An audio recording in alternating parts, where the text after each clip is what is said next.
ambaye ni Bwana wa kutumainiwa ambaye tumeiona, lakini wa pili ni Bwana mkamilifu. Kristo huyu ni Bwana mkamilifu.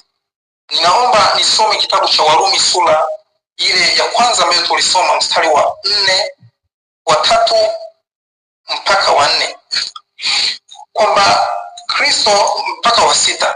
Biblia inasema yaani habari za mwanawe aliyezaliwa katika ukoo wa Daudi kwa jinsi ya mwili, na kudhihirishwa kwa uweza kuwa mwana wa Mungu kwa jinsi ya Roho ya utakatifu wa ufufuo wa wafu, Yesu Kristo Bwana wetu. Naomba niishie hapo kwanza. Kwamba Bwana huyu ni Bwana mkamilifu. Kwa kizungu tunaweza kusema is the perfect master. Kwamba huyu ni Bwana ambaye ni mkamilifu. Baada ya kuwekwa huru na Bwana wako, ni lazima kutafuta kumjua zaidi, ili ujue namna gani unapaswa kuishi na Bwana wako ili usimkose, maana amekuweka huru milele. Yesu anayepaswa kuhubiriwa ni kamili. Ndiyo injili ambayo Paulo alipaswa kuihubiri, na ndio maana aliitwa awe mtume wa injili ya Mungu ambayo tunaambiwa tangu mwanzo Mungu alikuwa amekwisha kuiweka. Niliweka vizuri katika wiki iliyopita kwamba hata manabii wote walikuwa wanamwangalia Kristo atakayekuja tangu agano la kale mpaka sasa.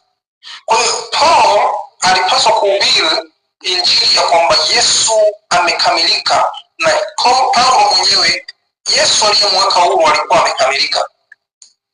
Alikuwa anapaswa kuhubiri Yesu ambaye ni kamili, ambaye analeta wokovu.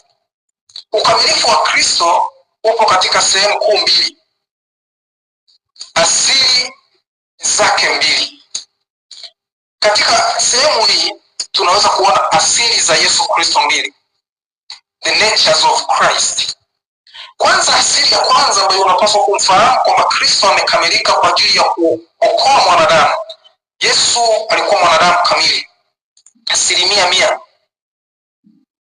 Kwa ajili ya wokovu wa mwanadamu, Yesu alikuwa mwanadamu kamili 100%. Mstari wa 3. Biblia inasema kwamba yaani habari za mwanawe aliyezaliwa katika ukoo wa Daudi kwa jinsi ya mwili. Kuzaliwa katika ukoo wa Daudi kwa jinsi ya mwili hapa inatufundisha binadamu kamili wa Yesu Kristo. Rejea katika unabii wa Samueli wa pili sura ile ya 7. Ninaomba kidogo nikurudishe kwa Samueli wa pili sura ile ya 7 nikuoneshe namna Yesu Kristo alivyotabiriwa kwamba atazaliwa na hawe mwanadamu kamili.